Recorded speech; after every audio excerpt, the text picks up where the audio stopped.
Juan, tú sabes más o menos de qué se trata esto, pero creo que siempre es bueno comentarlo brevemente en el contexto donde estamos. Somos una pequeña escuela en el sur del mundo de pregrado, intentando discutir ciertos temas asociados este semestre sobre agenda, sobre un conjunto de temas y tácticas que podrían abrirnos la idea de lo que entendemos por agenda y modos de operar en la arquitectura.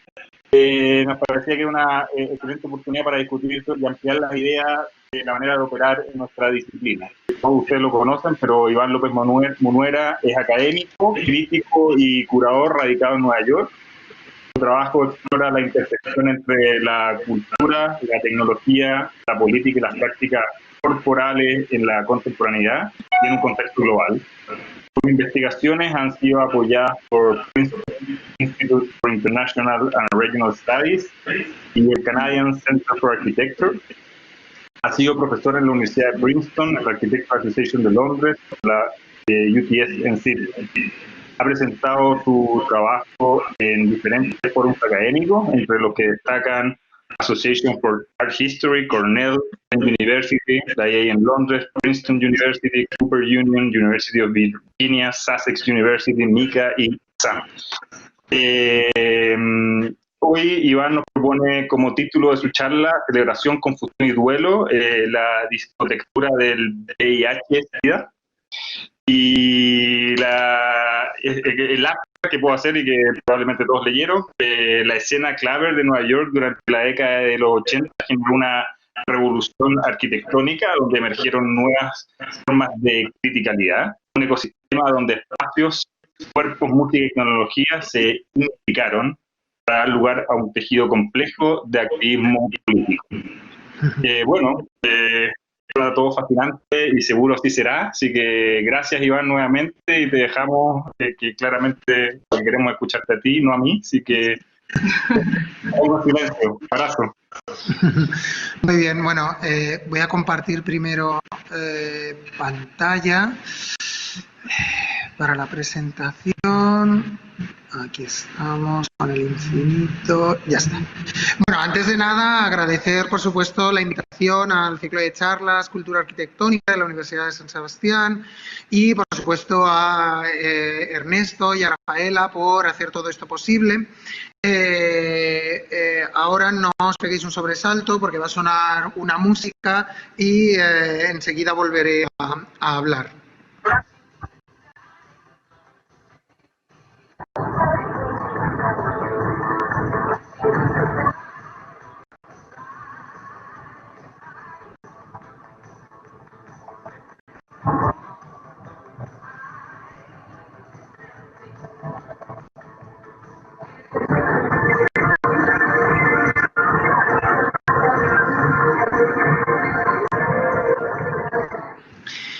Como habéis podido escuchar, Rushing in the Sky, Flying High, Tripping on the Moon, Hearing Me, Sexuality, es decir, precipitarse en el cielo, volar alto, tropezarse en la luna, aquí en mí, la sexualidad. Este hit, esta canción de Cerrone, llamada Tripping on the Moon, sonó en el Paradise Garage en 1982. Paradise Garage estaba situado en el 4 de la calle King en Manhattan, en el sur de Manhattan. Y como os decía, esta canción sonó la noche del 8 de abril de 1982.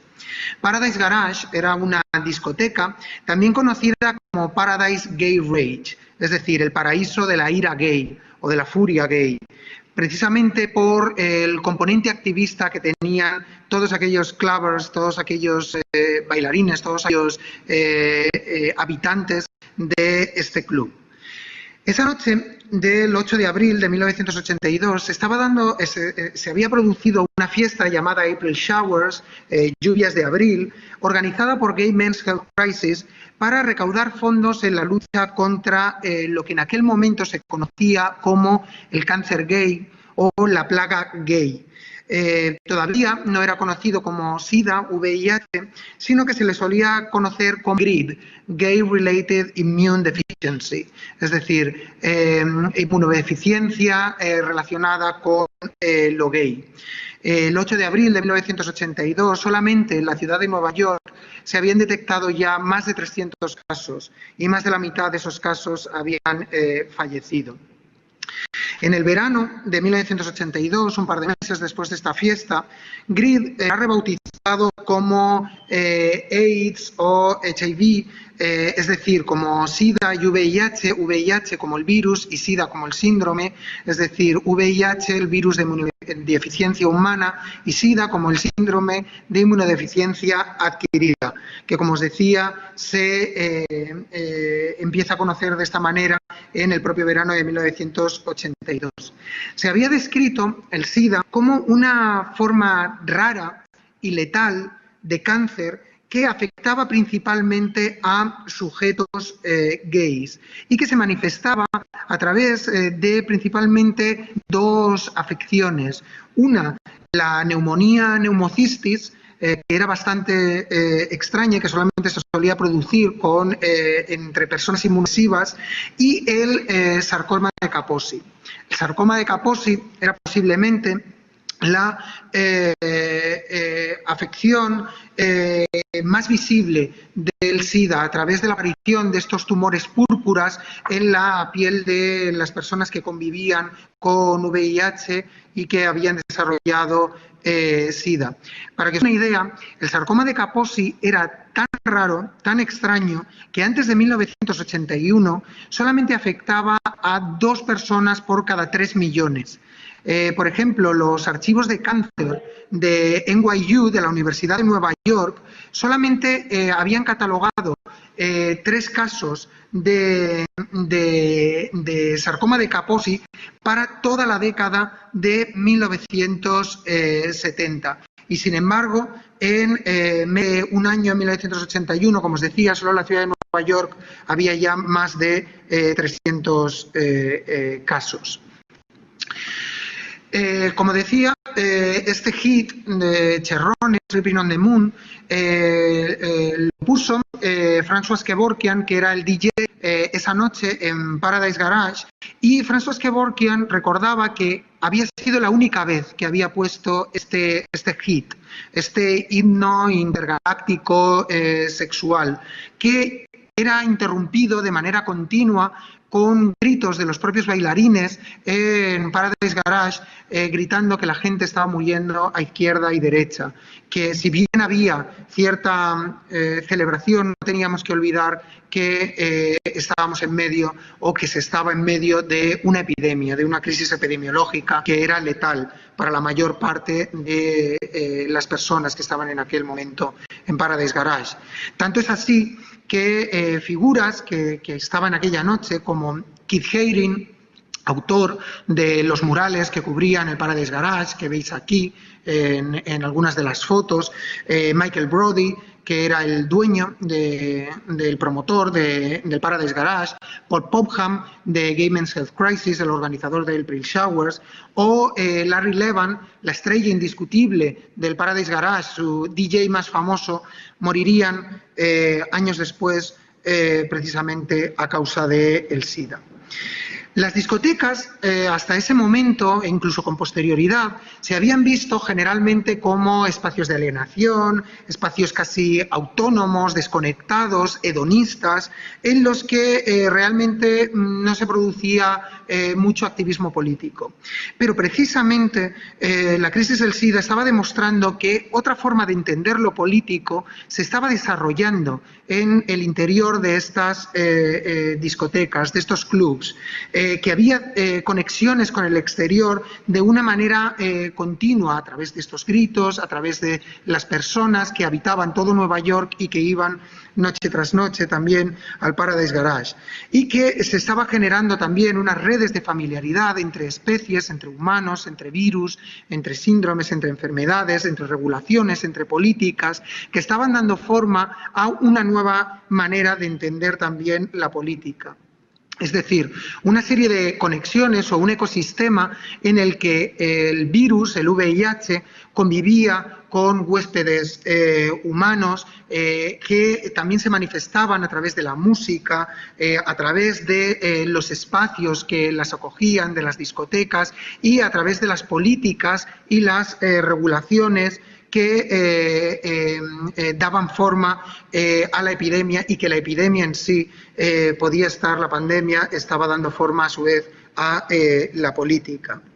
Como os decía, la noche de 1982, del 8 de abril de 1982, de April Showers, no solamente se interrumpían las canciones para decir que la gente estaba muriendo, sino también para llamar la atención sobre aquellos hospitales de la ciudad de Nueva York que rechazaban a enfermos de SIDA o a funerarias que rechazaban hacerse cargo de los cuerpos que habían fallecido por el SIDA, a trabajadores de ambulancias y de los sistemas sanitarios que también rechazaban, por ejemplo, el tratar a los enfermos de VIH, pero también hacían llamamientos sobre manifestaciones que se iban a desarrollar en las calles de Nueva York para llamar la atención sobre la epidemia, sobre la segregación y la estigmatización que las personas que vivían con SIDA y VIH podían tener en esta ciudad. O, por ejemplo, también teléfonos de abogados para darles cobertura legal. Es decir, había un enlace entre el club y un inmenso tejido urbano y global donde celebración, confusión y duelo se entremezclaban. Manifestaciones como la que se dio en el FDA, aquí podéis ver, por ejemplo, cómo los policías llevaban guantes de látex, algo extremadamente extraño en una manifestación, en un momento en el que se sabía que el SIDA no se contagiaba, el VIH no se contagiaba a través del contacto humano, es decir, a través de simplemente de tocar a una persona, pero que aún así ciertas narrativas pervivían en esta estigmatización. Es decir, había una mezcla de felicidad por la fiesta, pero también de tristeza y, por supuesto, de activismo. Mezcla era, después de todo, o esta especie de gran mezcla era por lo que era conocido el Paradise Garage. Mezcla en la música, que mezclaba hip hop, disco, house, determinados sonidos que se iban a hacer famosos, por ejemplo el hip hop a través de el viaje que estaba tomando desde el Bronx y que se iba a proyectar a través del Paradise Garage, a través de personas fundamentales como por ejemplo François Kevorkian o el DJ Larry Levan, pero también a través de sus públicos, a través de sus audiencias, mayoritariamente afroamericanos, afrocaribeños, latinos, población LGTBQIA+, que poblaban la pista de baile del Paradise Garage y que mezcla también en la propia arquitectura un antiguo parking, un antiguo aparcamiento de coches renovado con un sistema único de luz y sonido que iba a generar una nueva forma de entender la arquitectura. Esto no era único, esto no era privativo del Paradise Garage, era un complejo ecosistema que se había dado en Downtown Manhattan, especialmente a partir del sur de la calle 14 en Manhattan, pero podríamos decir casi desde la parte sur de Central Park. Este es un mapa que desarrollé junto con otra serie de personas para la exposición del Museo del Diseño de Vitra, de la exposición Night Fever, en la que participé precisamente como uno de los investigadores, asesores científicos sobre la escena neoyorquina, y donde podéis ver que ya desde el siglo XIX, pero especialmente después de la Segunda Guerra Mundial, se habían dado una serie de clubs como el Palladium, como el Max Kansas City, el Club 57, Estudio 54, el propio Paradise Garage, que habían poblado toda la parte sur de la isla de Manhattan. y que iban a dar lugar a un tipo de arquitectura, una discotectura, una arquitectura de las discotecas, de los clubs, donde cuerpos, música, mensajes, tecnologías y espacios daban forma a una nueva revolución política. Un lugar donde las fronteras quedaban borradas entre lo que era un concierto y una performance, entre lo que era un teatro y un espacio de lo político, entre lo que era un bailarín y lo que era un activista político, y que se daba a través de elementos blandos o arquitecturas blandas, elementos temporales, precarios, efímeros, de tradiciones de lo doméstico, de la decoración, del reciclaje, de lo no terminado, del work in progress, como podían ser los globos de helio, las bolas de discotecas, la luz, los equipos de sonido, y que iban a formar una parte, una parte fundamental de la elaboración del Paradise Garage. Como comentaba, el Paradise Garage había sido un parking construido por el arquitecto Art Deco Victor Maper en 1924, que en los años 60 yacía más o menos abandonado, y fue adquirido por Michael Brody en 1977 con la idea de generar un espacio donde todo el mundo era bienvenido, donde solamente había que sacarse un carnet, una identificación, para poder formar parte de este nuevo club, pero donde no iba a haber segregación racial, de género, social. Aquí podéis ver algunos de los famosos habitantes, como el músico experimental Arthur Russell, la maravillosa Tina Paul, Vince Aletti, el biógrafo de la música disco, Larry Levan, ¿no? Y que iba a englobar no solamente la idea o el programa de Paradise Garage, sino también su arquitectura. Las propias fiestas iban a construir el espacio. Mediante fiestas se generaba dinero que permitía elaborar nuevos elementos en la propia arquitectura, como por ejemplo un jardín en la cubierta que podía recordar a ciertas fiestas o a ciertos lugares incluso de cruising en los parques de Nueva York, o la pista de baile que era reconfigurada de manera continua, o los murales de Keith Haring. Una rampa, la rampa de los coches, daba acceso a un lugar de más de 500 metros cuadrados donde 2.000 personas bailaban de manera continua, de manera maníaca, en el Paradise Garage. Era un lugar donde no se servía alcohol porque no tenían las regulaciones necesarias, pero donde otros regímenes químicos eran testeados.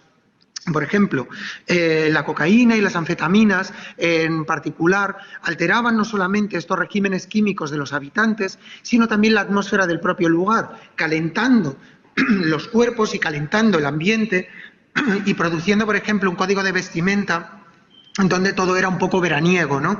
Las camisetas sin mangas, o directamente ir sin camisetas, o los desnudos podían ser habituales, generando también incluso un código de vestimenta contestatario.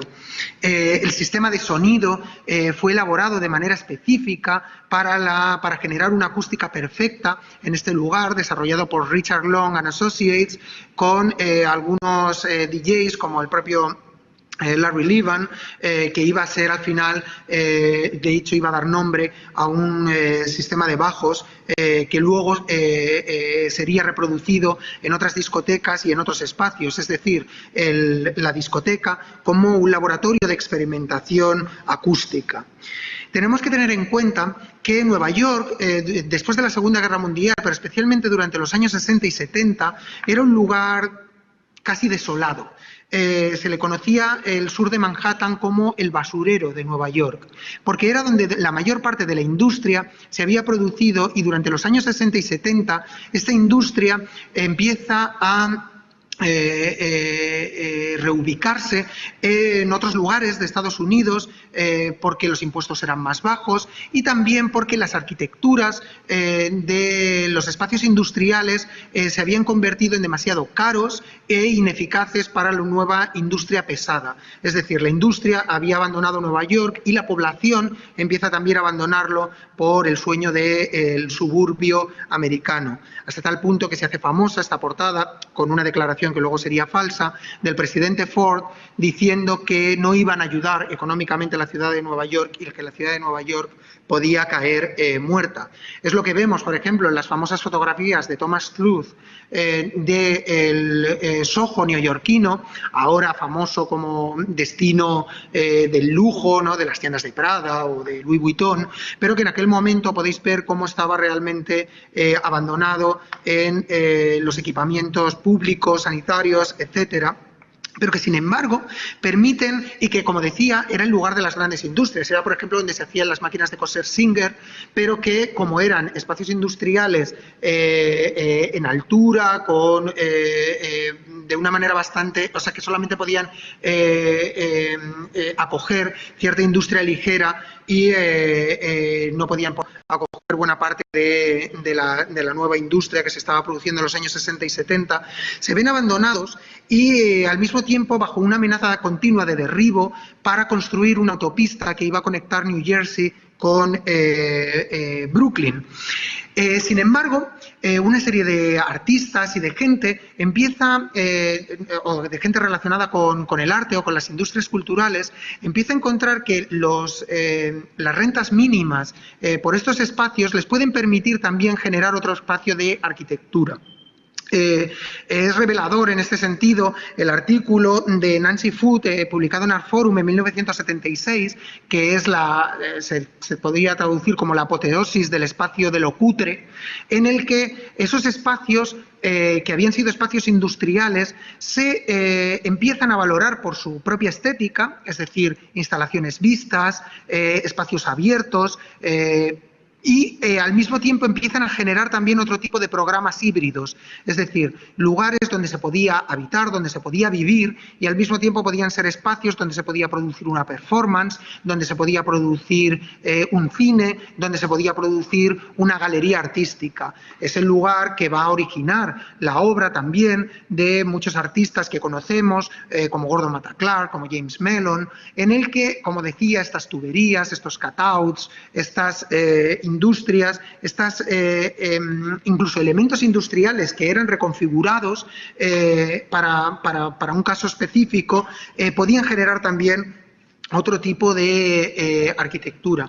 Como decía, el sur de Nueva York se empieza a convertir en un territorio de experimentación social, arquitectónica, cultural, con lugares como el Electric Circus en St. Mark's, que iba a generar la revolución, donde iban a producirse, por ejemplo, los primeros conciertos de la Velvet Underground, el Ontological Hysteric Theatre de Richard Foreman, en Wooster Street, donde se iba a producir la renovación del teatro, la casa de Jack Smith, rebautizada como The Plaster Foundation of Atlantis, donde se iba a ensayar la nueva forma del cinema grotesque con autores como Ron Chumlum o como el propio Jack Smith, el Mad Club, que iba a coger, por ejemplo, una galería curada por Keith Haring dentro de los cuartos de baño neutros, por otro lado, o el Palladium, diseñado por Arata y Sasaki, con intervenciones de Nam June Paik, Keith Haring, Basquiat, Francesco Clemente, los tickets, por ejemplo, de las bebidas,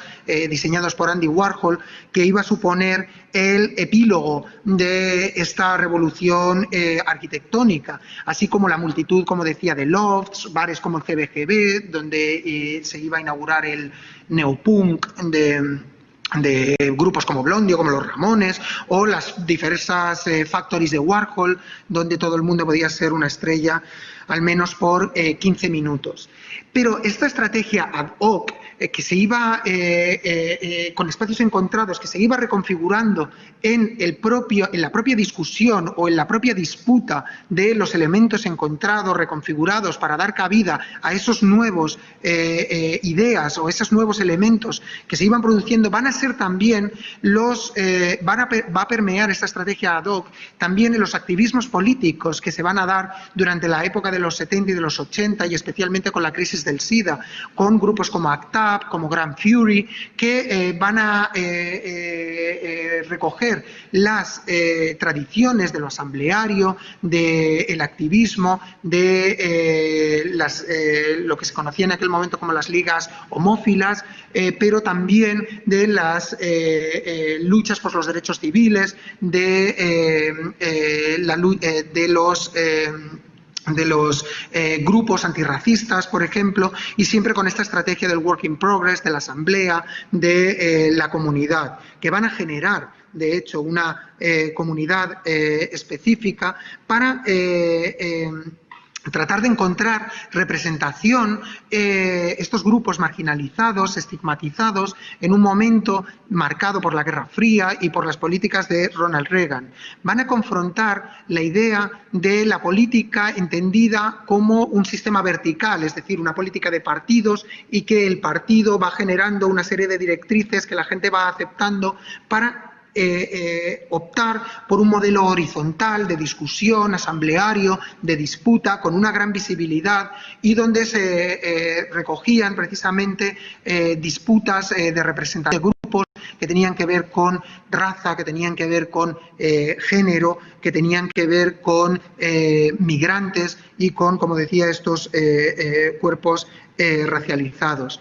Al mismo tiempo van a disputar nociones tan habituales como la configuración de la familia o estructuras mentales o estructuras cognitivas como la de la familia. Son famosos en los casos, por ejemplo, de los ballrooms, especialmente por la población afrocaribeña, afroamericana, latina.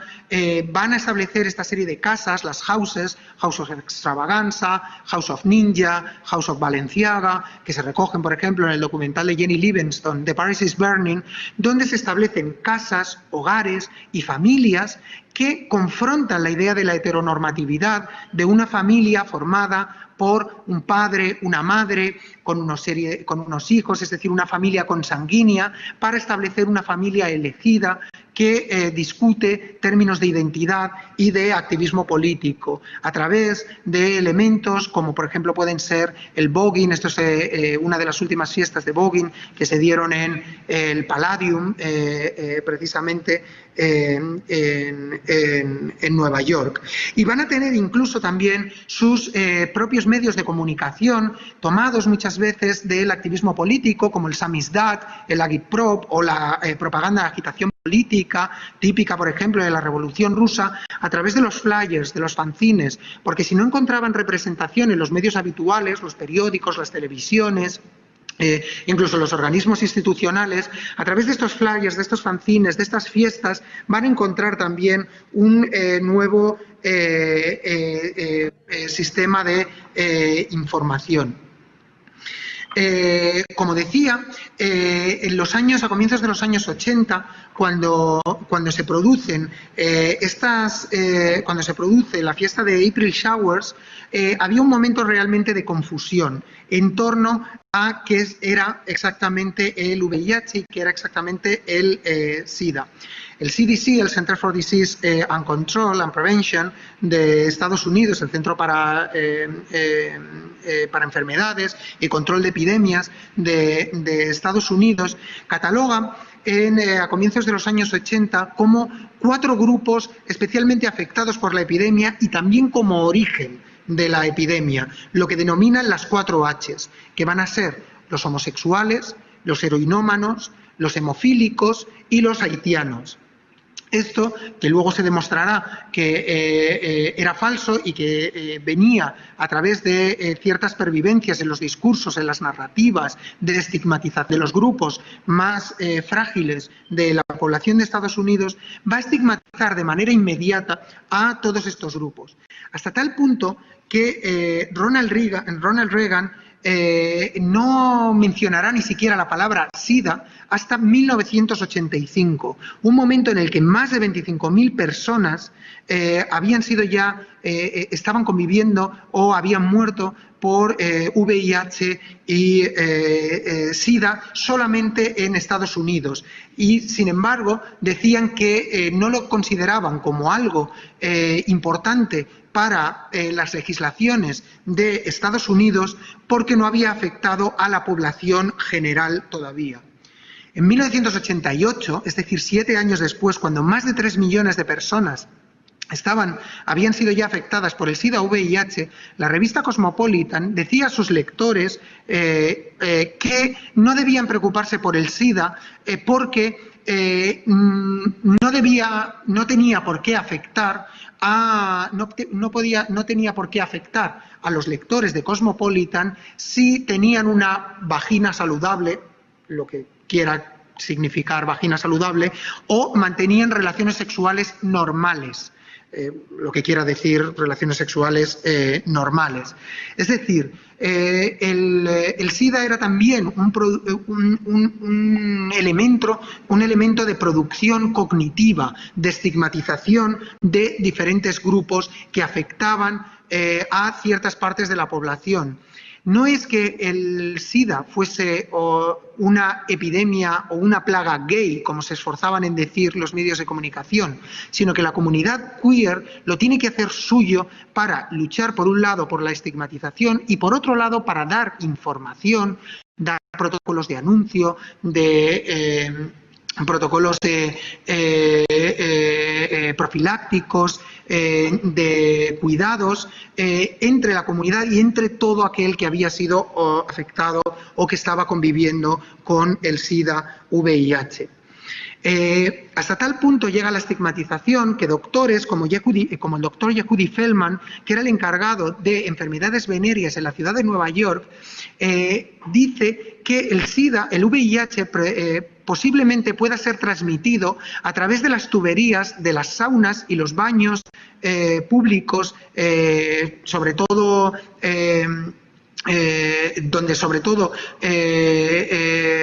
la población gay lo utilizaba de una manera continua, o que el virus del VIH podía vivir en los poppers. Los poppers, ya sabéis que es esta sustancia que se inhala y que también es muy típica precisamente entre la población, o que tiene una gran integración entre la población queer. No había ningún informe médico que apuntase a esto, pero precisamente apuntaba que si había una enfermedad específica de un grupo específico, como era la comunidad gay, los lugares donde se establecía la comunidad gay o queer, como las saunas, los baños públicos, las discotecas, era el lugar que había que atacar. Las saunas son uno de los lugares que, junto con las discotecas, van a generar también esta discotectura. Las saunas, en los años 60 y 70, se empiezan a reconfigurar, en vez de como equipamientos deportivos o de esparcimiento público, para estar especialmente enfocados también a cierta población queer, con ejemplos tan famosos como Continental Baths, que estaba ubicado en el edificio Ansonia, un edificio extremadamente lujoso en el Upper West Side, construido en el siglo XIX, la tradición de Beaux-Arts, y que tenía entre sus huéspedes ilustres, había estado Stravinsky o Gustav Mahler, autosuficiente, tenía una granja en la cubierta que producía, por ejemplo, con vacas que producían leche para los habitantes de este lugar, con una serie de piscinas en los sótanos, y que, como decía, durante la desindustrialización de Manhattan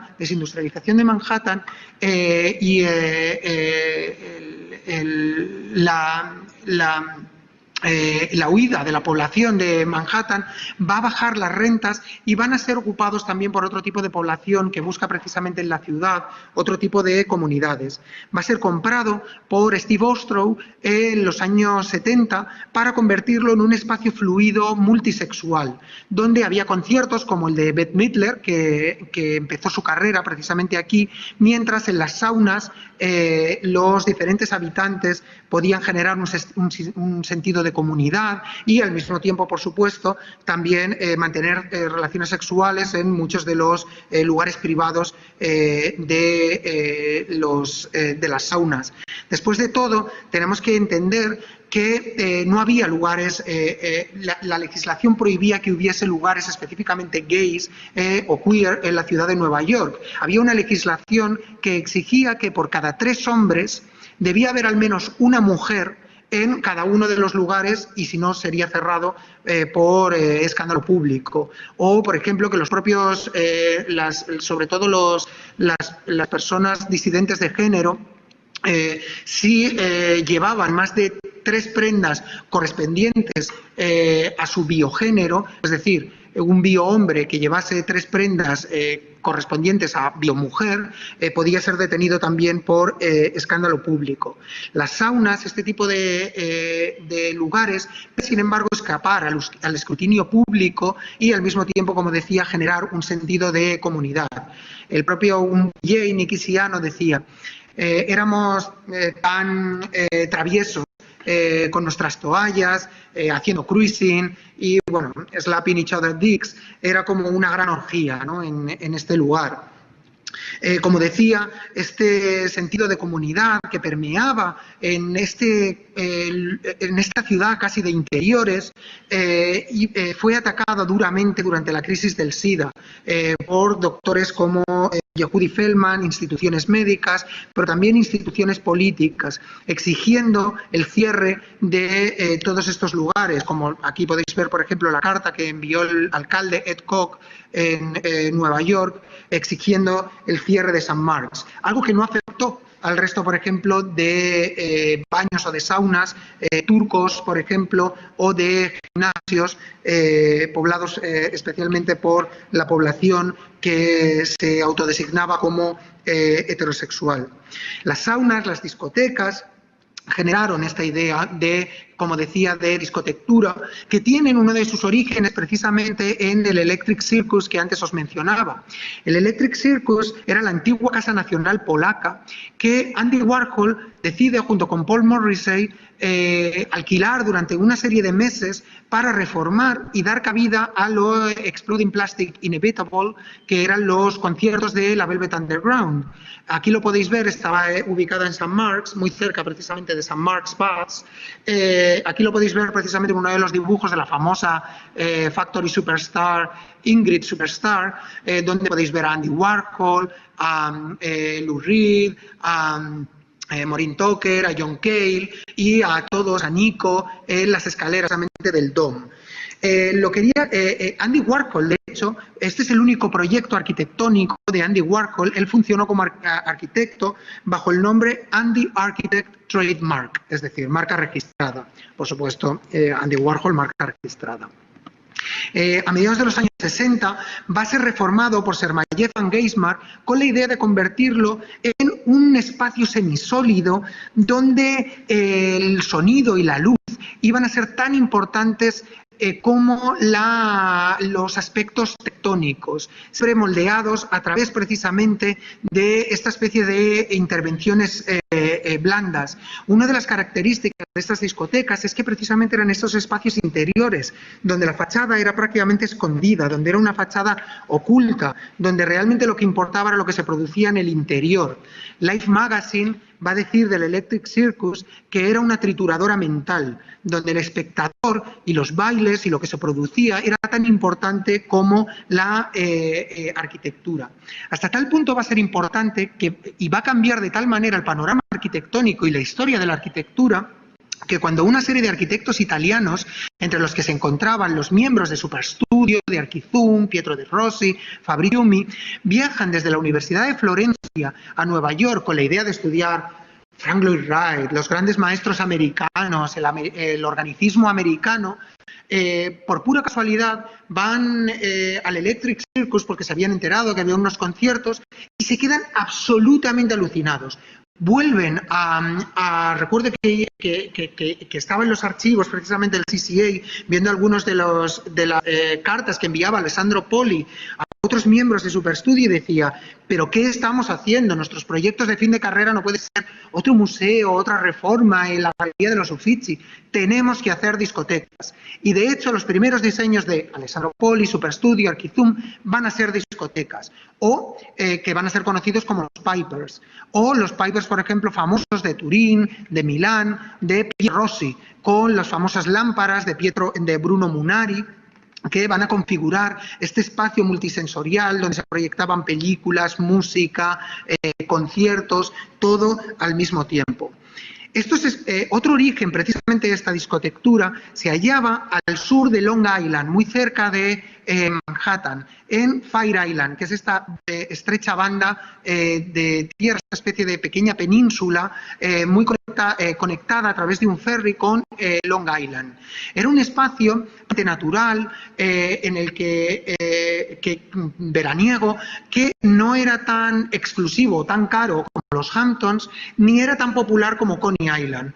Y rápidamente se configura como un destino, sobre todo queer, que trataba de escapar precisamente de nuevo del escrutinio de la policía, etcétera, para poder desarrollar una nueva vivienda a un nuevo espacio de esparcimiento de lo queer. Aquí promotores de discotecas que luego se producirán en Manhattan empiezan a tomar forma primero en Fire Island con promotores como Michael Fresco, con el Ice Palace, con el Boom Boom Room, y que empiezan a desarrollar este tipo de arquitectura, casi un laboratorio de experimentación de lo que luego se producirá en Manhattan en lugares como Paradise Garage, donde estas arquitecturas blancas, efímeras, se ponen en relación con, por ejemplo, nueva música frente a la hegemonía del rock and roll extremadamente heteronormativo, blanco, masculinista. Se producen hits como el de Olatunji y Sounds of Drums, donde la mezcla de nuevo de sonidos nigerianos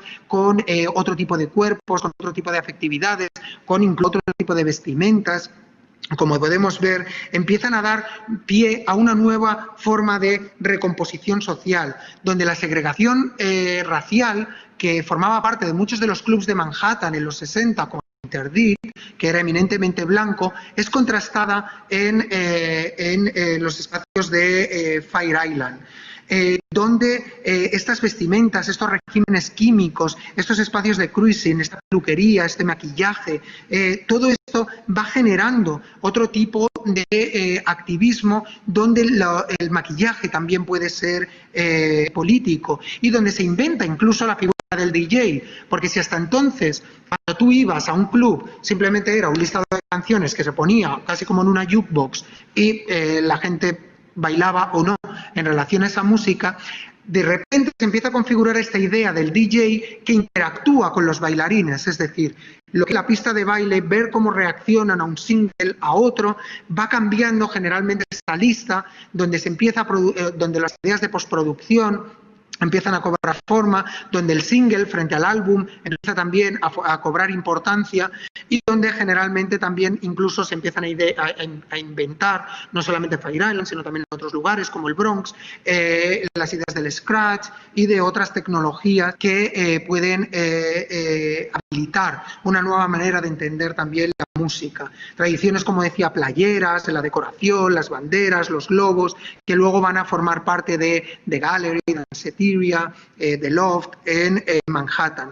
Todo esto, como decía, confluyó en los años 70, en los años 80, durante la crisis también del SIDA, generando lo que en un momento determinado parecía como una especie de archipiélago de interiores, una ciudad de interiores, de repente se expande a lo largo de toda la ciudad cuando se empiezan a publicar estas primeras noticias de el cáncer gay, la plaga gay, que es el SIDA, VIH. No afecta solamente a la gente que forma parte de estas discotecas, sino al tejido urbano en general.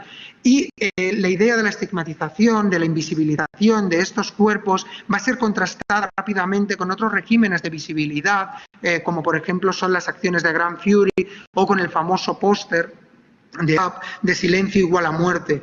No hablar de la epidemia precisamente estaba haciendo que las muertes siguiesen subiendo y que a través de las acciones culturales, a través de las fiestas, se podía generar otro tipo de activismo. Como decía, el doctor Feldman había dicho que,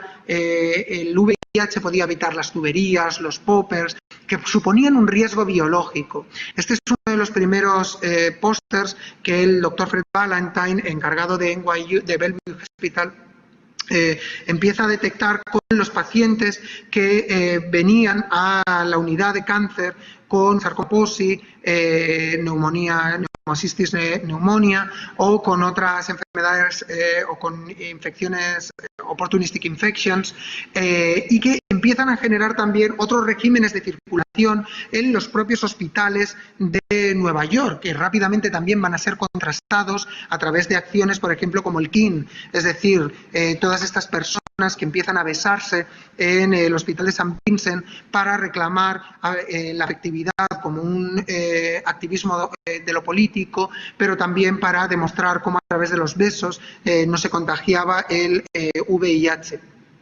Saul Farber, el doctor director encargado del NYU Medical Center, dijo en un momento determinado: este es el comienzo de un desastre, pero ¿por qué nosotros tenemos que ser el Titanic? Y tratando de rechazar precisamente a muchos de los enfermos o a muchas de las personas que habían sido afectadas por el SIDA y el VIH. Diferentes hospitales empiezan a generar unas arquitecturas específicas en los hospitales para o bien rechazar a las personas que venían con SIDA, VIH a los hospitales, pero también porque si se determinaba que esos hospitales acogían a personas que convivían con SIDA y VIH, las aplicaciones de universidades prestigiosas, los estudiantes de estas universidades iban a empezar a no querer tener prácticas en esos hospitales. Es decir, los diferentes acuerdos económicos que decían entre hospitales y universidades van a generar también una estigmatización y van a generar también una segregación de las personas que viven con SIDA y VIH. Es algo que se produjo, por ejemplo, en un momento determinado en el NYU Medical Center, donde se va a hacer una entrada diferente completamente al margen de el resto de personas que llegaban al hospital. Por un lado, aquellas personas con SIDA o VIH y por otro lado aquellos que no eran sospechosos de tener SIDA o VIH. Es decir, la segregación era una segregación arquitectónica, guiaba los regímenes de circulación. Pero también va a ser contestada, por ejemplo, en el hospital de Bellevue, que había sido el hospital público más antiguo de Estados Unidos, diseñado por McKim, Mead and White, los arquitectos de Columbia University o de Washington Square, que había entrado en una serie de reformas durante los años 60 y 70, va a generar un área entera, que es el área 17, dentro de Bellevue Hospital, para acoger a las personas que llegaban con SIDA y VIH para dar un tratamiento efectivo. Es decir, por un lado, para darles el suficiente anonimato y rechazar la estigmatización que el SIDA y VIH implicaba, pero al mismo tiempo también para dar cabida a las diferentes experimentaciones, protocolos que se estaban ensayando antes del descubrimiento de los antirretrovirales que podían luchar contra el SIDA y VIH. Este es un vídeo que realicé hace un par de años porque con el descubrimiento de los antirretrovirales, este área esta parte de Bellevue Hospital, a mediados de los años 90, fue abandonada hasta prácticamente hace un par de años y después demolida. Y era prácticamente como un yacimiento arqueológico de todas las discusiones que se habían establecido desde los años 80 en cuestiones médicas. Se había seguido un protocolo que se llamaba From Bench to Bedside, es decir, desde el banco donde están con el microscopio investigando la epidemia hasta el lado de la cama. Un lugar donde se podían ensayar diferentes tratamientos, donde se podían ensayar diferentes protocolos de profilácticos y de cuidados paliativos para la gente que estaba viviendo con SIDA o VIH. Y todo se producía en el mismo área y en la misma planta del Hospital de Bellevue. Si generalmente están las zonas donde están los laboratorios, donde está el médico, donde salas o las camas de los pacientes, aquí se generó todo en el mismo lugar precisamente para poder dar respuesta con rapidez a todo lo que todos los nuevos descubrimientos que se estaban produciendo con el VIH.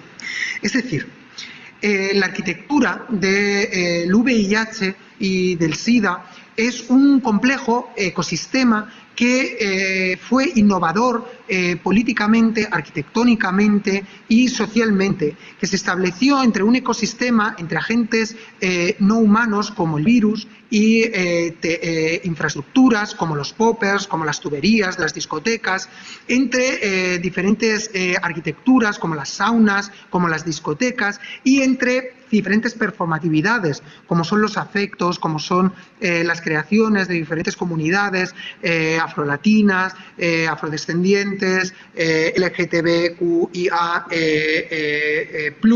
y que sobre todo se generaba como un lugar que, frente a la idea de segregación, de estigmatización, proponía un movimiento entre diferentes escalas, en conexiones entre diferentes espacios que proponían una coexistencia, un espacio en disputa, pero sobre todo con un espacio de activismo. Muchas gracias. Muchísimas gracias, Iván, por esta potente charla. Estuvo muy interesante. Vamos a abrir ahora el espacio para las preguntas. Y si alguien tiene una pregunta puede levantar la mano e inmediatamente abrir su... Bueno, y dependiendo de cuántas preguntas se vayan haciendo vamos a ir dando la palabra, pero hay un icono abajo en el que se puede levantar la mano y así vamos haciéndolo en orden. No sé si quería decir algo, Ernest, antes de... No, agradecer, Iván, y yo prefiero que pregunte otra gente, o sea, yo siempre tengo muchas preguntas, pero prefiero que dejar abierto al público. Hola, ¿cómo están? Hola. Hola. Muy bien, muchas gracias por la oportunidad de poder hacer una pregunta. Hola, Iván, ¿cómo estás? Hola, muy bien. Primero, felicitaciones, increíble presentación, increíble. Creo que nos toca justo en un momento en Chile que hay una dimensión de reducción de subjetividad impresionante después del 18 de octubre, con todo este repertorio de nuevas imaginaciones por hacer y por mundos posibles que se presentan. Y te quería hacer dos preguntas, voy a hacer como una pequeña observación y dos preguntas directas, ¿no? Yo creo que cuando tú presentas estas arquitecturas que de alguna manera están cruzadas por la vida, están cruzadas por la genealogía, están cruzadas por muchas trayectorias, me imagino también que se van depositando en nuestro espacio, ¿no? En las discotecas, ¿no es cierto? En estas dimensiones hospitalarias que son condensadores de alguna manera de también resguardo de enfermedades, de clínica, ¿no? ¿Cómo tú ves hoy día, por un lado, te voy a hablar de la academia y otra cosa como de un marco más, como de los proyectos de arquitectura?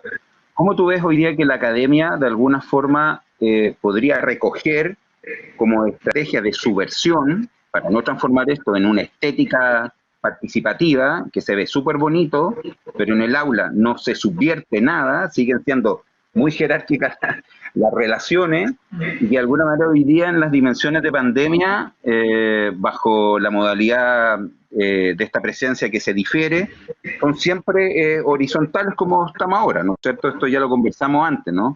Yo estoy en Valparaíso, tú estás en Nueva York, los otros están en Santiago, entonces todos estamos a la misma distancia. Entonces es muy interesante eso, ¿no? Porque de alguna manera nos dispone de una forma distinta. Entonces, por un lado, desde el aula, ¿no es cierto?, de qué manera, cómo se amplía la caja de herramientas proyectuales actuales, ¿no?, en esta modalidad.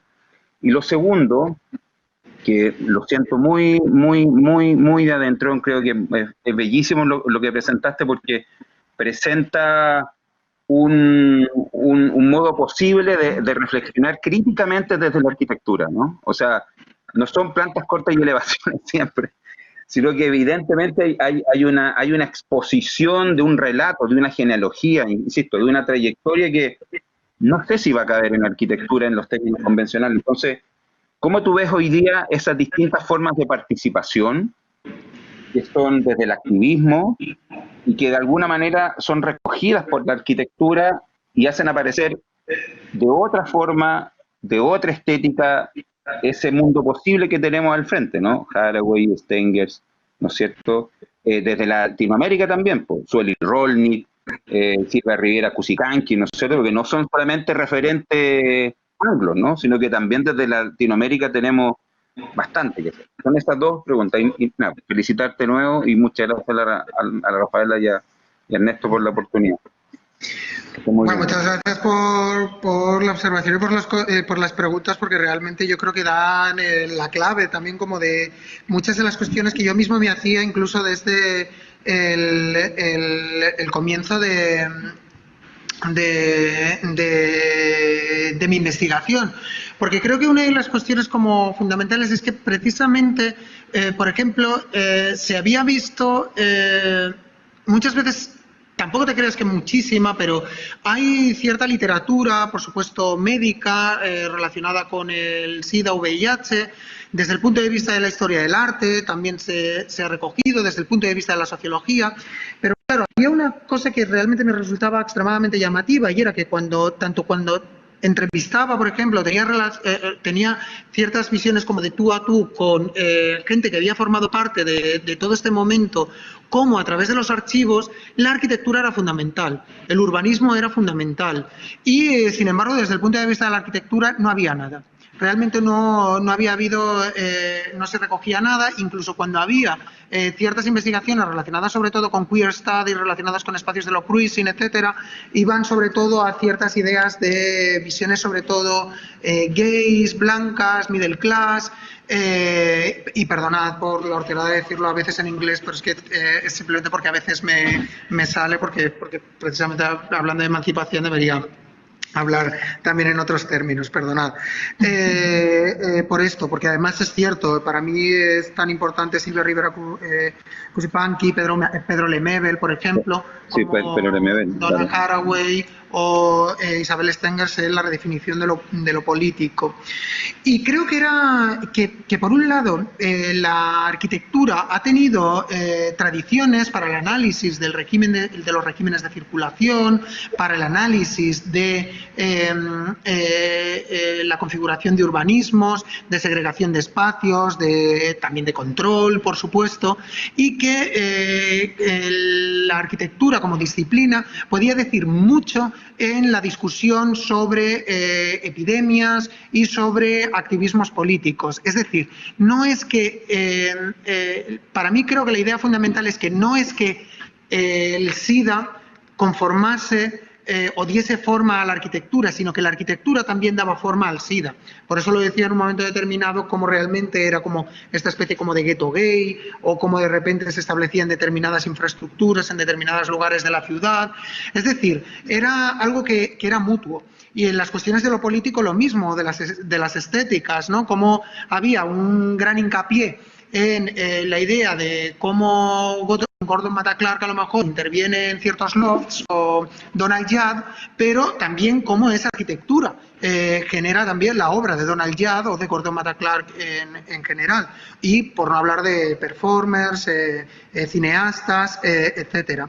Es decir, por un lado, la arquitectura puede ayudar mucho a la discusión, no solamente en el pasado, o lo que se había generado durante los años 60, 70, 80, que como decía es una historia que estaba por escribir cuando de repente empecé a investigarlo, sino también en el presente, y que lo hemos visto también durante la pandemia de la que todos formamos parte, cómo la arquitectura está en el centro de todos los debates y no siempre la arquitectura es reconocida como un actor o un agente esencial. Es decir, si defines la arquitectura como un edificio, no creo que ya nadie lo defina la arquitectura simplemente como un edificio o una cosa así, pero cuando de repente entiendes que la arquitectura tiene esa tradición en la que se está hablando de fronteras, de discusiones territoriales, siempre, todas las noticias desde el principio, desde cómo estaba configurado Wuhan, China territorial, cómo los diferentes estados empiezan a generar nuevas regulaciones de comunicación entre unos países y otros, cómo afecta las nociones de ciudadanía. Rápidamente veíamos que todo eso eran discusiones arquitectónicas y que la arquitectura tiene que reclamar su voz en eso porque tiene también otras tradiciones, tiene también una serie de genealogías que pueden ayudar también a esa especie de activismo político. Y eso yo creo que lleva a esa segunda pregunta tuya, que es cómo configurarlo. Y creo que se responde precisamente a través de reclamar también el papel y la importancia de la gestión del territorio, de la arquitectura, del urbanismo, pero también a través de esas otras lecturas, como decía, en las que tú también apuntabas, de figuras, por ejemplo, como Pedro Lemebel, que realmente hablan incluso de cómo la propia discusión, cómo la propia voz, cómo la propia escritura o las palabras contienen en sí un poder de disidencia. Y lo contienen de disidencia porque no son esas estructuras políticas que son verticales o que son directas, en las que simplemente hay una soflama y se tiene que obedecer, sino que son contradictorias, que están en disputa, que pueden cambiar. Es decir, frente a la idea simplemente como de decir esto es A y esto es B, el ver precisamente no solamente los términos de coexistencia, sino las discusiones, que pueda haber también una arquitectura que pueda generar un cambio rápidamente frente a una estructura de lo permanente, la idea de lo permanente como algo realmente indeseable en esto, frente a la idea de lo efímero también, de lo temporal, precisamente porque debe cambiar, ¿no? Porque tiene que equiparse, ¿no? Muchas gracias, Pepe, por la pregunta y el comentario. Bueno, mencionan que siguen abiertas las preguntas. Yo voy a aprovechar de que justo lo mencionaste, Iván, en algún momento, respondiendo la pregunta de Pepe, como esta relación que es un poco imposible no hacerla, de cómo bueno, en este caso en tu presentación el VIH fue reconfigurando ciertos espacios físicos, ya sea una de las discotecas, que bueno, también como la arquitectura fue también como le daba forma a la enfermedad, y también después los hospitales. Me llamó mucho la atención ese video en el que se va mostrando cómo se fue reconfigurando para poder responder a las diferentes como necesidades de esa enfermedad del síndrome. Es imposible no relacionarlo en este caso como con la pandemia y cómo el COVID-19 ha también empezado a reconfigurar no solamente los hospitales, porque obvio también diferentes entradas, porque esta ha sido una enfermedad que se puede contagiar como por el contacto cercano. Yo creo que hay una diferencia fundamental con lo que tú presentaste, porque en el fondo te da la posibilidad de que no puedes compartir ciertos espacios físicos, hay ciertas distancias que hay que respetar, etcétera. Y no sé, en verdad no sé, la pregunta es media amplia, pero ¿se te viene a ti a la cabeza o tienes como algún ejemplo así como bien claro en términos arquitectónicos de qué espacios han sido reconfigurados? Puede ser en Nueva York o en Wuhan, que no sé, o alguno que haya estudiado que se haya reconfigurado radicalmente por el coronavirus, que yo creo que igual ahora va a ir intensificándose, porque en el fondo la gente, los espacios se están volviendo a habitar, las ciudades se están volviendo como a activar. Yo no sé si se te ocurre algo que sea como así bien lógico y claro de explicar como de manera como gráfica y espacial en el fondo, ¿no? Sí, yo creo que es muy interesante tu pregunta, y creo que tiene casi como dos partes, por así decirlo, ¿no? Por un lado, como dos cambios o giros. Por un lado es precisamente hacer hincapié en estas arquitecturas que muchas veces han sido como banalizadas o dejadas de lado porque son temporales, porque son efímeras, porque pueden dar respuesta, y que hay una gran experimentación precisamente también en los materiales, ¿no? Pero que también forman parte o cómo configuran protocolos, ¿no? Los protocolos, por ejemplo, médicos son extremadamente importantes para configurar ciertos espacios.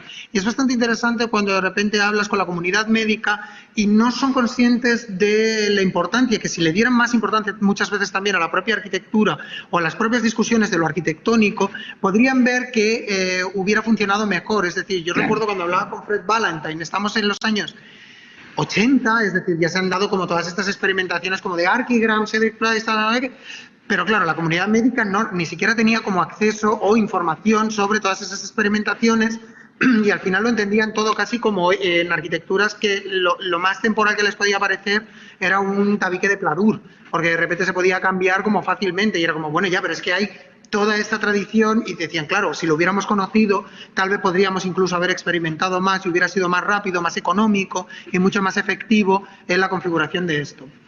Yo creo que el siguiente giro es precisamente entender que la territorialización de la epidemia, o en mi caso, o en este caso, vamos, la territorialización del VIH y del SIDA, se produce precisamente también a través de los acuerdos políticos, de las regulaciones y de las administraciones. Es decir, que las diferentes escalas no son únicamente físicas, sino que también son no materiales y pueden venir determinadas por esas regulaciones y esas administraciones. Hemos visto cómo cuerpos migrantes portaban en sí mismos las fronteras de sus países porque no se les permitía entrar en diferentes países. Yo recuerdo, por ejemplo, cuando estaba entrando en uno de los viajes a Sydney, precisamente para ir a UTS, fue en el momento en el que estaba estallando los primeros casos en Wuhan y había ya en aquel momento en el aeropuerto de Sydney dos colas, una de la gente que venía de China y otra para la gente que venía de cualquier otro país. La gente que venía de cualquier otro país, incluso cuando estábamos en contacto por las dos colas, entrabas ya directamente a Australia. Los otros tenían un régimen administrativo completamente diferente. Es decir, la propia arquitectura estaba en sus cuerpos y la territorialización de la epidemia se hallaba ya imbricada en sus cuerpos. Lo hemos visto también con, por ejemplo, lo que han sido denominados casi como cuerpos desechables. La gente que trabajaba, los trabajadores, por ejemplo, en mantenimiento, en envío de comidas, etcétera, en lugares o limpieza, personal de limpieza o sanitario, en lugares de Europa, en el propio Estados Unidos, y cómo realmente han habilitado o ha generado también otra gestión del territorio completamente distinta, es decir, y otra noción de ciudadanía. Creo que tenemos que acoger la arquitectura también como eso, y el proyecto arquitectónico también como la gestión de los cuerpos, la gestión de las políticas, y no únicamente también solamente como los edificios en ese sentido. Pero creo que es muy interesante porque va precisamente a la clave, ¿no? Es como el lugar que puede hacer entender para una audiencia que no es arquitectónica o que no proviene precisamente de la disciplina arquitectónica, cómo ver las diferentes escalas y cómo desde un hospital hasta la gestión del territorio la arquitectura tiene una voz, o las tradiciones de la arquitectura tienen una voz o una participación. Súper, muchas gracias. Preguntan en el chat si es que va a quedar documentada esta charla y si en unas semanas más, cuando se edita todo este video que quedó grabado, se sube al canal de YouTube de la escuela. Claramente si Iván está de acuerdo. Sí, sí, claro. Bueno, parece que a Óscar no le funcionó el micrófono. Sí, lo siento mucho, Óscar. Es que nos pasó lo mismo ahí va de nuevo. Si no funciona. Ah, sí, a ver. Hola. Hola, Óscar, ahora sí. Ahí Hola, sí. sorry. Cambié del celular a la computadora. Creo que hacía como un white noise. Decía que me pareció súper interesante la investigación, porque es un tema en el que me interesa muchísimo, pero he visto más desarrollado en proyectos de carácter más cinematográfico, pero verlo como una investigación arquitectónica, creo que lo lleva a un nivel totalmente diferente, porque sí realmente se ve el rol que tiene la arquitectura, no solo como espacio, sino a través de todos como estos devices, como los poppers, las tuberías, y elementos tan específicos como los saunas.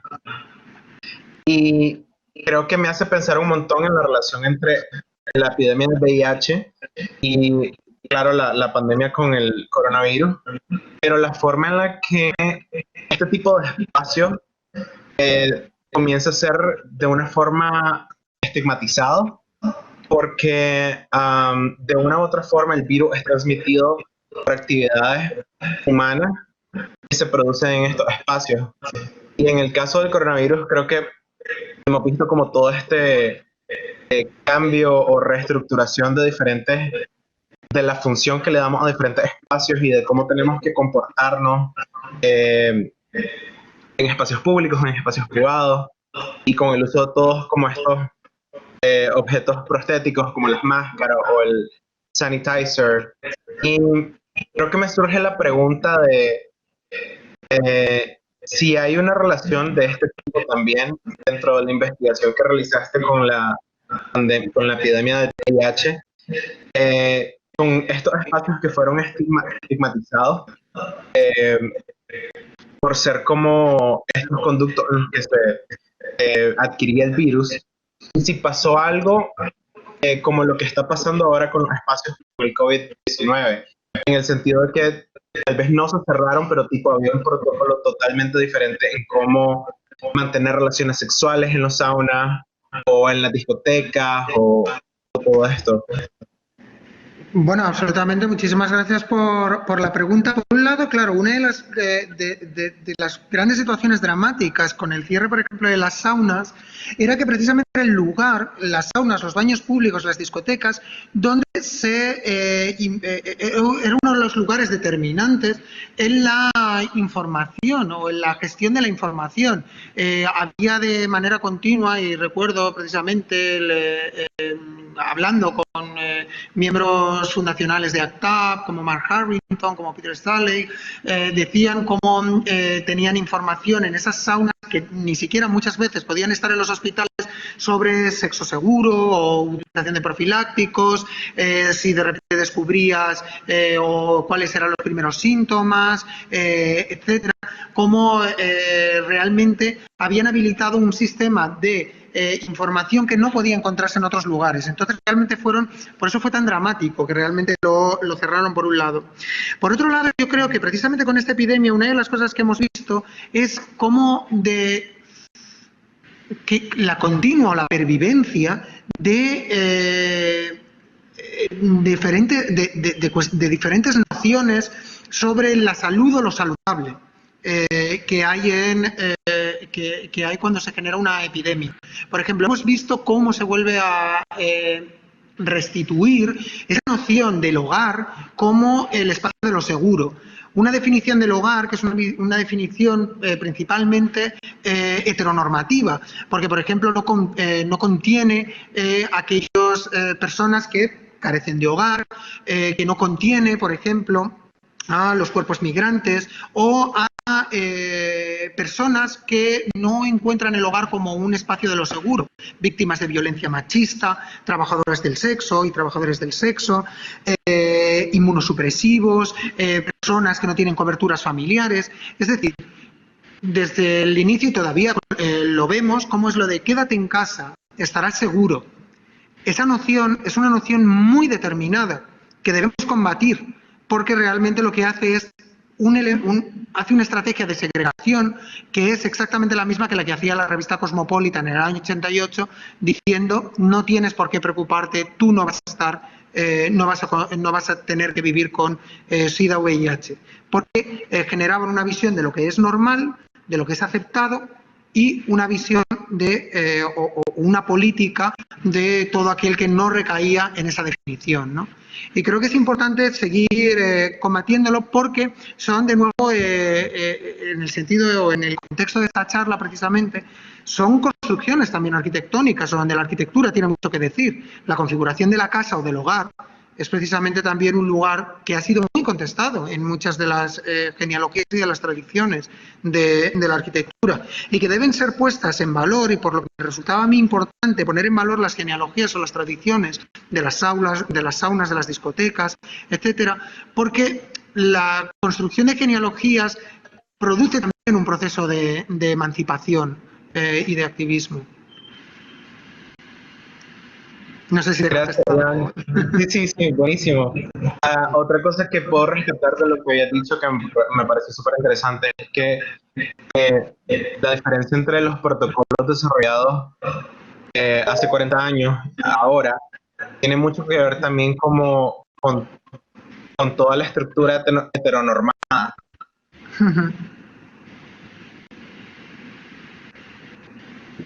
Ay, se ha cortado. Sí, se quedó Se quedó pegado. congelado, Oscar. Bueno, hay dos preguntas en cola, así que vamos a darle el micrófono a Azul, que estaba primero, después Nicole y después me dicen Pili. Pili me dicen, me imagino. Hola Iván, hola Rafa, muchas gracias por tu presentación, fue realmente espectacular. Tengo una pregunta bastante corta. Entiendo que tu investigación es como un derivado de la investigación de Beatriz Colomina y porque la amo y me parece muy interesante lo que ella plantea. Pero quería saber si nos podías contar un poco sobre esa transición entre la investigación de ella y la tuya, y por otro lado, ¿hacia dónde querés llevar la investigación ahora? Como cuáles son tus próximos pasos y sobre qué querés seguir trabajando. Bueno, por supuesto, Beatriz Colomina es una figura fundamental en la relación entre enfermedades y arquitectura. De hecho, he dado clases con Beatriz los últimos 5 años, precisamente dábamos clases los dos juntos, un seminario sobre arquitecturas y epidemias, y ha sido realmente siempre, y sigue siendo un gusto trabajar con Beatriz en ese sentido. Beatriz, creo que, y vamos, y lo mismo también, absolutamente fundamental. Beatriz, una de las cuestiones yo creo fundamentales es precisamente la relación con enfermedades o cómo las enfermedades dieron forma a cierre de arquitectura, sobre todo la tuberculosis, en la arquitectura moderna y especialmente la arquitectura de principios del siglo XX. Es decir, cómo el espacio casi de lo quirúrgico o el espacio de lo médico dio una capacidad estética y una capacidad de discusión a arquitectos que van como desde Alvar Aalto a el propio Le Corbusier. Para mí es fundamental porque las discusiones sobre lo estético en ese sentido, o las tradiciones de lo estético en arquitectura son fundamentales, como hemos visto con la discusión, por ejemplo, con Actab, con Grand Fury, etcétera. Creo que la diferencia es precisamente, bueno, aparte de yo dedicarme sobre todo a una parte como más contemporánea, es entender cómo no solamente era la epidemia la que daba forma a la arquitectura, sino cómo la arquitectura daba forma a estas epidemias. Y principalmente a través del SIDA, ¿no? Y creo que eso en ese sentido era, para mí ha sido fundamental. Sobre proyectos, ya te digo, de hecho con Beatriz tenemos ahora justo en marcha una cosa que estamos haciendo para IFLAX, que va a ser sobre arquitectura y epidemias, y tenemos varios proyectos juntos y por separado, y luego sí he estado desarrollando también una serie de proyectos relacionados sobre todo con el COVID, uno para el pabellón ruso de la Bienal de Venecia y sobre la importancia precisamente de las siestas, otro relacionado también para la próxima Bienal de Venecia, que he invitado para la sección oficial y que estoy desarrollando con Matilde Casani, con Ignacio González Galán. Y es sobre todo, para mí lo importante es la importancia política y los cruces entre lo corporal, lo tecnológico y lo político en la arquitectura. Y esos son más o menos como los proyectos que tengo en marcha, aparte de por supuesto, el libro sobre la arquitectura del SIDA. Buenísimo, muchas gracias. Gracias a ti. Gracias, Azul, por la pregunta. Y está Nicole Vicencio. También tiene la mano levantada. Sí, estoy acá. Hola, Nicole. Hola. Sí. Hola. Hola. Oye, muchas gracias por tu charla, súper interesante el tema. Y quería enfocar este como comentario o duda que me surgió en torno a una investigación que hicimos con unos amigos en la Chile sobre la intimidad en el espacio público, que tiene todo que ver con el tema de esta arquitectura como del SIDA. Y nosotros nos enfocamos como en la actualidad y cómo hay plataformas de internet como Instagram o otras plataformas parecidas al Tinder que abren esta posibilidad de encontrar espacios en el espacio privado para tener estas situaciones del cruising en el espacio público. Eso era como lo más entretenido que nosotros habíamos descubierto. Entonces, no sé si parte de tu investigación podría ir como más adelante como en ese sentido y cómo, por ejemplo, todo este como hito de Nueva York en Manhattan con este desarrollo de los clubs que se dedicó en un periodo, podría influir hoy en día en el proceso como de la utilización del espacio privado o de la intimidad en el espacio como privado o público, que se puede como reinterpretar. Súper interesante tu pregunta y de hecho es algo en lo que estaba trabajando, no tan específicamente en Nueva York, sino precisamente en Cuba. Por una serie de lo mismo de investigaciones que había comenzado y en la que estaba trabajando ahora y que había desarrollado también con Fasadomi, Juliana Huxtable, Riley Hooker, para una serie como de participaciones y que ahora también estaba preparando para un libro para Arquine, coordinado por Rubén Gallo, en el que precisamente lo que investigaba era cómo en La Habana la introducción del Wi-Fi en un principio no se permitió en propiedades privadas, sino que eran en espacios de lo público. Y ciertas aplicaciones, incluso de intercambio, incluso de redes sociales, etcétera, todavía no habían sido como aprobadas por el régimen. El Wi-Fi solamente se podía encontrar en espacios públicos, como por ejemplo el Malecón, en la Rampa, la calle o Copelia, que era un edificio muy particular, vamos, lo digo por los que no estén familiarizados con Copelia, que es una heladería en realidad y es un espacio de lo público para todo el mundo. En ese lugar, que había sido también un lugar históricamente del cruising, durante mucho tiempo, cuando incluso también estaban prohibidas bajo la idea de conducta impropia en el régimen de Castro, las relaciones de lo queer, en Copelia de repente encontraban también otro tipo de códigos. Y una de las cuestiones interesantes era que precisamente, claro, el Wi-Fi solo funcionaba en el Copelia, que el Copelia no es demasiado, o sea, no es tampoco demasiado grande, es como si te imaginas una plaza. Y entonces la misma aplicación de red social para contacto también, sobre todo entre la población queer, claro, al final era una especie donde lo digital y lo analógico se entremezclaban. Porque claro, te iba a salir todo a 3 metros. Pues si te ibas 3 metros más allá ni siquiera tenías wifi. Entonces en realidad era casi como una especie como de que mirabas tu móvil, pero reconocías como ir directamente a 3 metros, ¿no?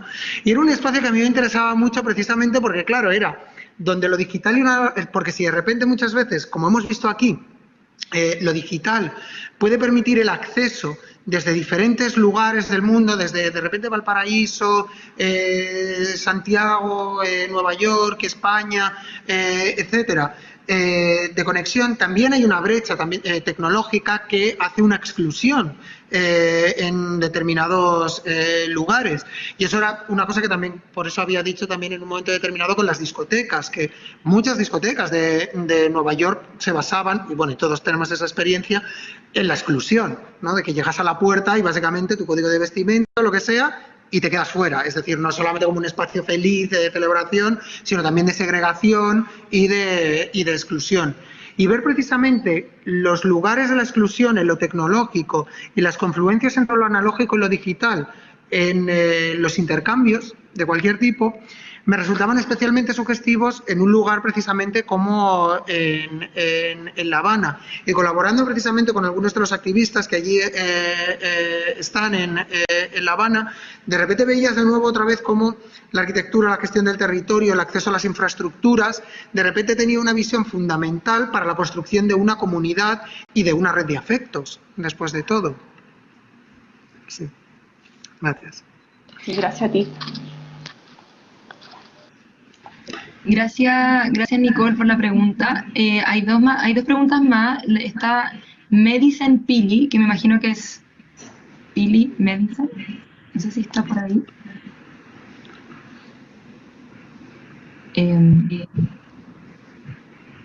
Si no, podemos pasar a Sebastián Mesa también, que también tiene la mano levantada.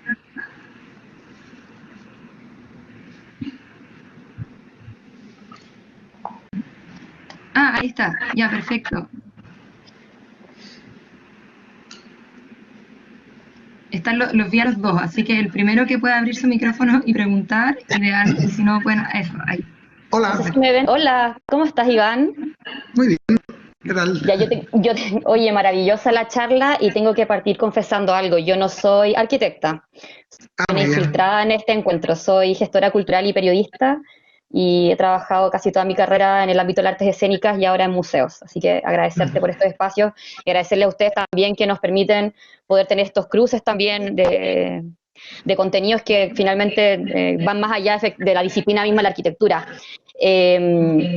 Quería preguntarte, Iván, por la dimensión política de lo que planteaste, que me pareció asombroso, sobre todo llevarlo al territorio latinoamericano. Creo que lo que nos mostraste hoy día fue impresionante, es increíble ver de que finalmente la arquitectura tiene una posición política, social, donde está presente en la vida cotidiana de las personas, pero quizás muchas veces no lo vemos presente. No sé si esto lo has llevado al plano de lo latinoamericano, mencionaste a Lemebel, en Chile su literatura y su creación y sus textos siempre nos llevó a que toda la situación de los relatos de vida, de estas vidas marginales homosexuales, siempre se situaban en espacios de la intimidad por un lado, pero siempre tenía que ver en un contexto muy de barrio, de una lucha de clase, de una situación política también muy potente.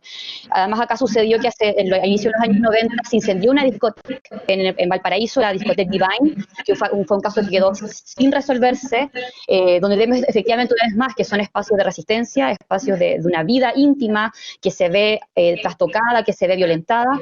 Y otro caso muy simbólico, que no sé si estuviste al tanto, fue el asesinato de Daniel Zamudio, que fue un joven que fue torturado y cuyo cuerpo fue encontrado agonizante en el Parque San Borja. Entonces tenemos dos cruces de estos espacios, espacio público, ¿no es cierto?, que es un parque finalmente, y el otro que tiene que ver con una discoteca, que puede ser lugar de goce, de encuentro, en fin, donde vemos estas violencias.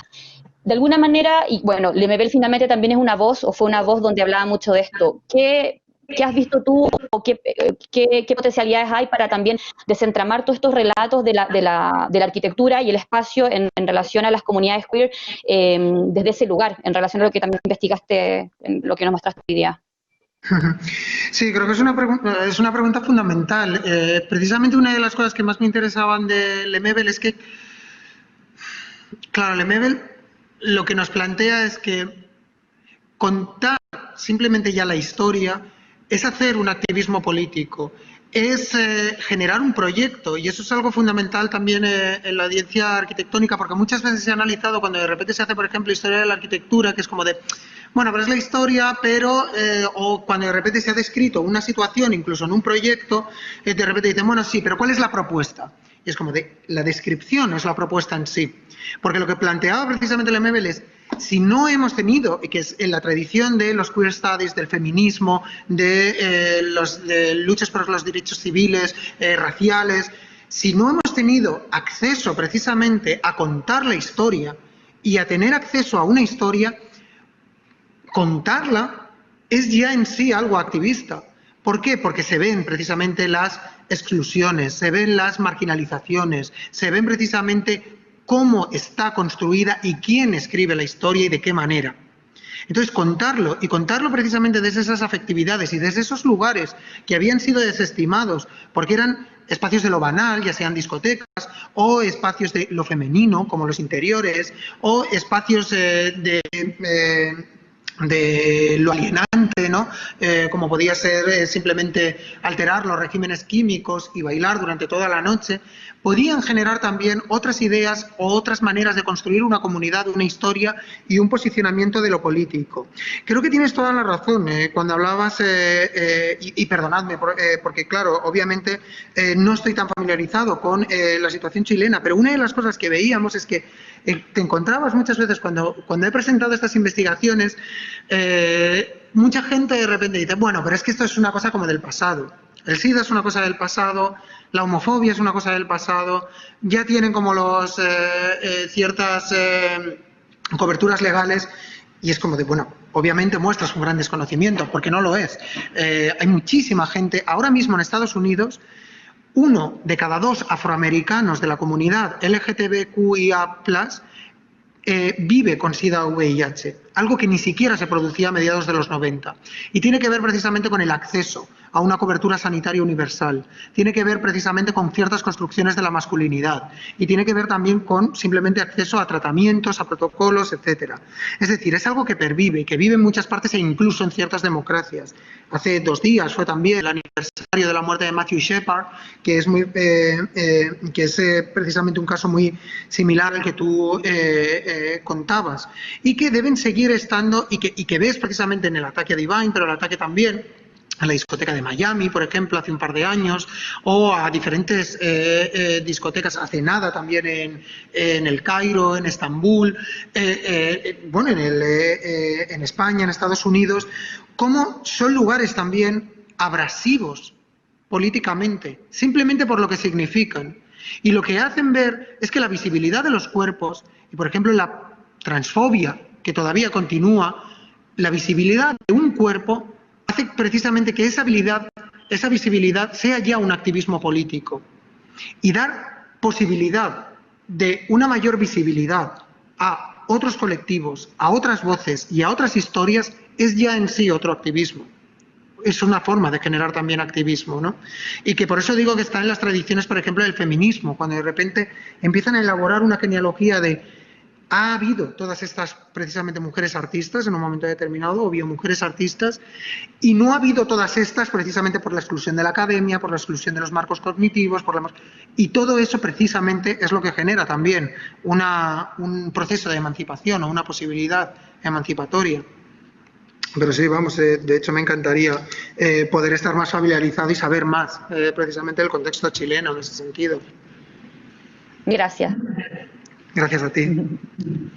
Muchas gracias por la intervención y también agradecerte, Pili, acabo de entender tu nickname o el nombre, que por participar, no siendo directamente de la disciplina de la arquitectura, creo que eso es genial y nos da mucha alegría que estén participando personas que no necesariamente... te llamas Pauli, pero te dicen Pili, perfecto.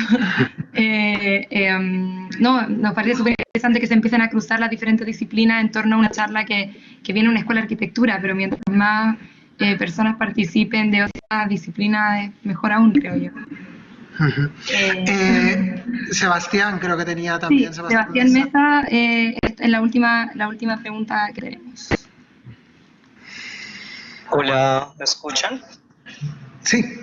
Ok, bueno, yo también, digamos que no vengo de la arquitectura, estoy acá un poquito como decolado, yo vengo de las artes plásticas y pues digamos que me interesa un montón porque yo intervengo en espacios y digamos que lo que quería era como preguntar como algo específico que tiene que ver también un poco con el contexto donde me encuentro. Yo estoy en Bogotá, Colombia, y es que bueno, vine entendiendo un poco como a lo largo de la conversación, que me pareció increíble, por cierto, pues que el diseño, la arquitectura, pues, digamos como en esa forma como lo plantean, no solo presentan lugares de relación, sino que casi uno podría pensar que diseñan experiencias, cuerpos, las relaciones que se dan allí a través tal vez de afectos, pensados tal vez como las formas como los cuerpos afectan a otros, bueno, y eso implica como toda una producción de subjetividad. Eso me parece como fascinante, porque lo que me haría pensar es como que tal vez valdría la pena para pensar, revisar qué es lo que ha sucedido con algunos de estos espacios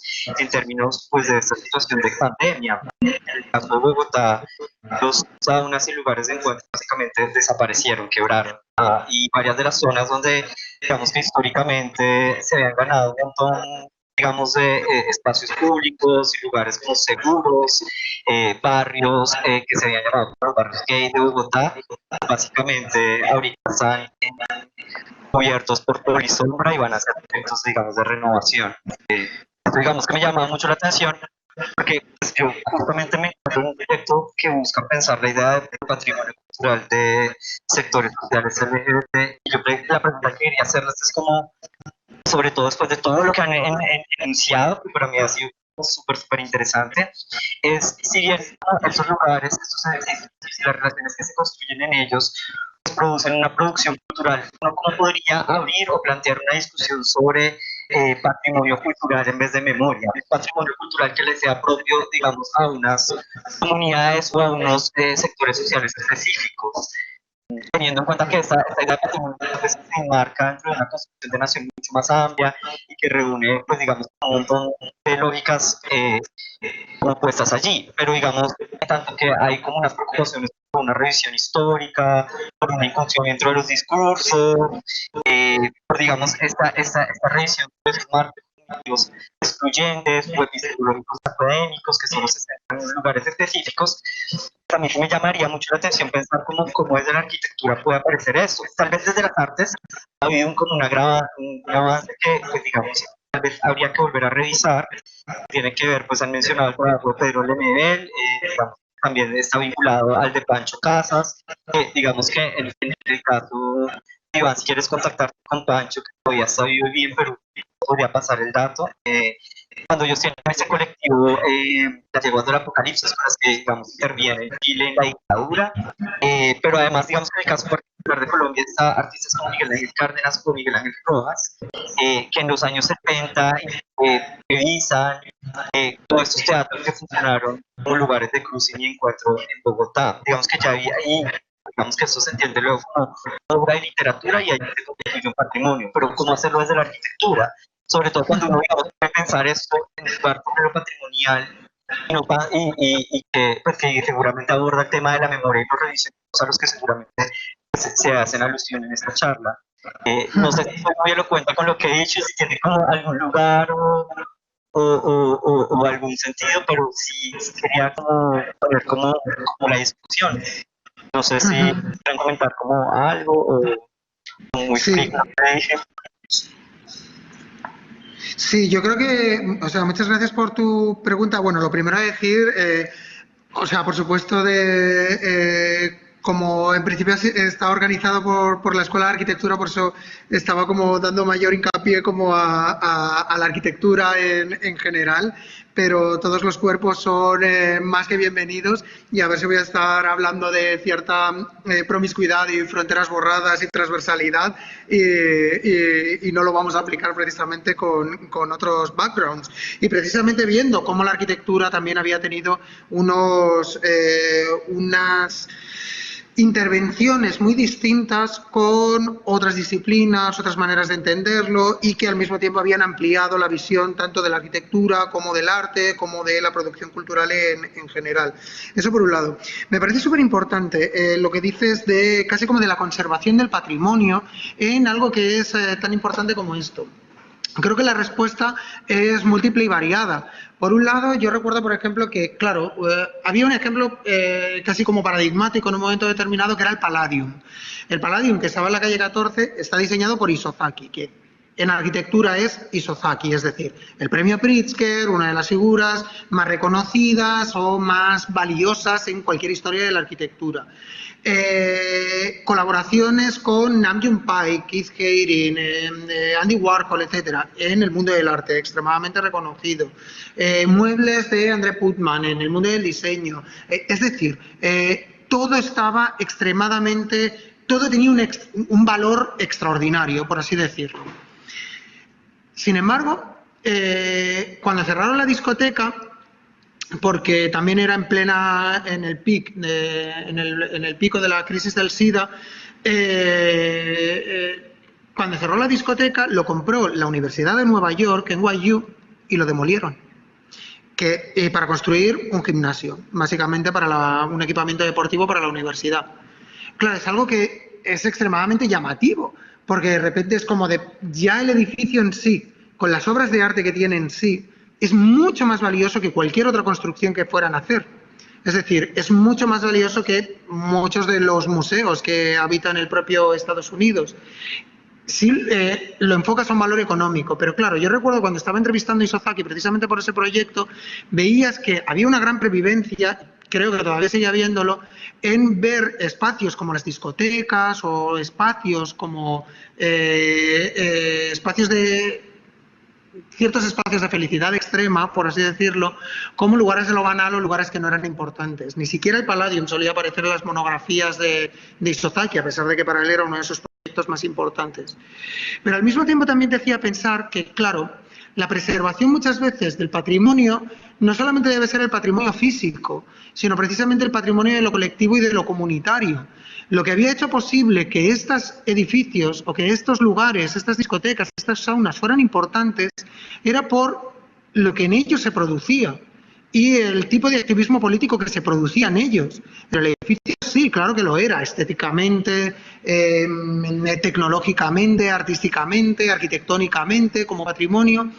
Pero claro, ¿hasta qué lugar, sabes, o hasta qué punto el patrimonio no acaba sino también desvinculándose de el movimiento abrasivo que lo había hecho posible, ¿no?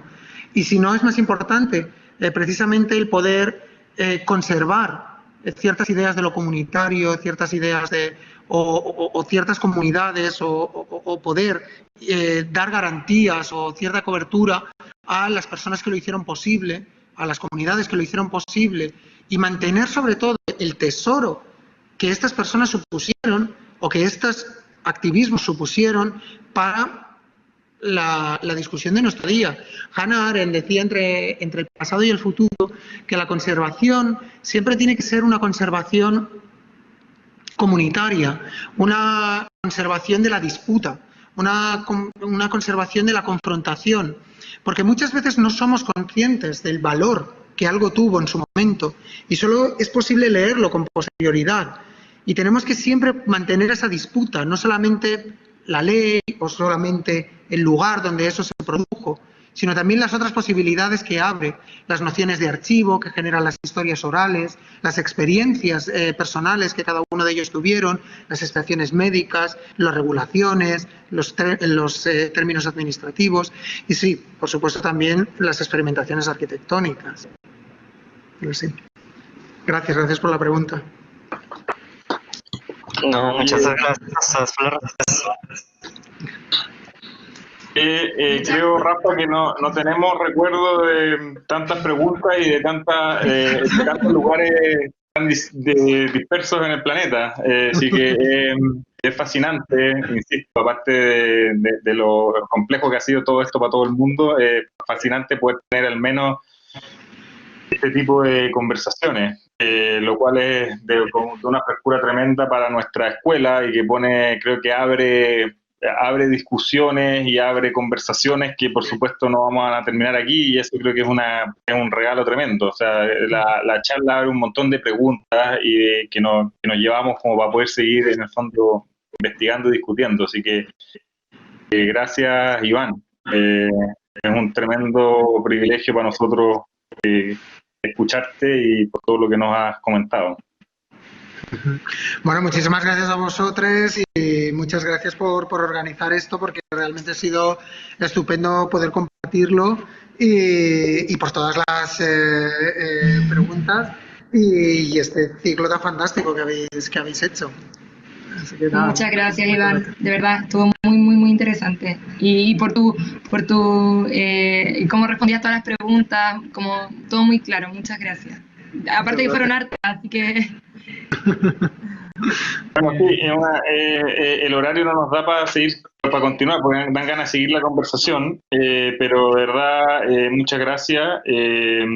Seguimos en contacto. Gracias, Rafa, por generarlo y bueno, a todos los que se conectaron, sinceramente. Y a ti, Juan, un fuerte saludo desde acá. Muchas gracias. Hasta luego. Muchas gracias, Iván. Adiós. Que estés muy bien.